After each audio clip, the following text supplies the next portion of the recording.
ایک مرتبہ حضرت موسیٰ علیہ السلام نے اللہ تعالیٰ سے پوچھا، اے اللہ، تیری رضا کس میں ہے؟ اللہ تعالیٰ نے فرمایا، میری رضا میری قضا میں ہے۔ جو میری قضا پر راضی ہوگا میں اپنے اس بندے پر راضی ہو جاؤں گا، اور جو میری قضا پر ناراض ہوگا میں بھی اس بندے سے ناراض ہو جاؤں گا۔ دیکھیں کہ ہم اپنے رب کی تقسیم پر راضی ہیں یا شکوہ کرتے ہیں۔ تو اس پر کچھ لوگوں نے حضرت موسیٰ علیہ السلام سے ہی پوچھا کہ ہمیں کیسے پتہ چلے گا کہ اللہ تعالیٰ ہم سے راضی ہیں؟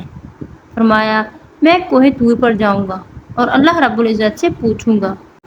چنانچہ جب کوہ طور پر تشریف لے گئے تو عرض کیا، اے پروردگار عالم، آپ کے بندے مجھ سے یہ بات پوچھ رہے ہیں کہ ہمیں کیسے پتہ چلے گا کہ اللہ تعالیٰ ہم سے راضی ہے؟ تو رب کریم نے فرمایا، میرے بندوں سے جا کر کہہ دو کہ وہ اپنے دل میں جھانک کر دیکھیں۔ اگر میرے بندے اپنے دلوں میں مجھ سے خوش ہیں تو میں بھی اپنے بندوں سے خوش ہوں، اور اس کے برعکس اگر وہ مجھ سے ناراض ہیں تو میں بھی اپنے بندوں سے ناراض ہوں۔ تو دل میں دیکھیں کہ اگر اس میں اللہ تعالیٰ کے شکوے ہیں یا اللہ تعالیٰ کی محبت۔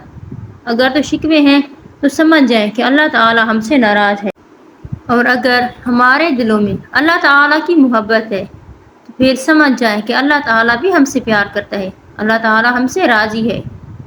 ہمیں چاہیے کہ ہم اپنے دل میں اللہ رب العزت سے راضی ہوں۔ اسی لیے نبی کرم صلی اللہ علیہ وآلہ وسلم نے فرمایا، رضیت باللہ ربا بمحمد نبیا بالاسلام دینا۔ یہ صبح شام پڑھنا چاہیے، اس سے دل میں اللہ تعالیٰ کی محبت بڑھتی ہے، اور اس کے علاوہ اللہ تعالیٰ کا ذکر صبح و شام کرنا چاہیے۔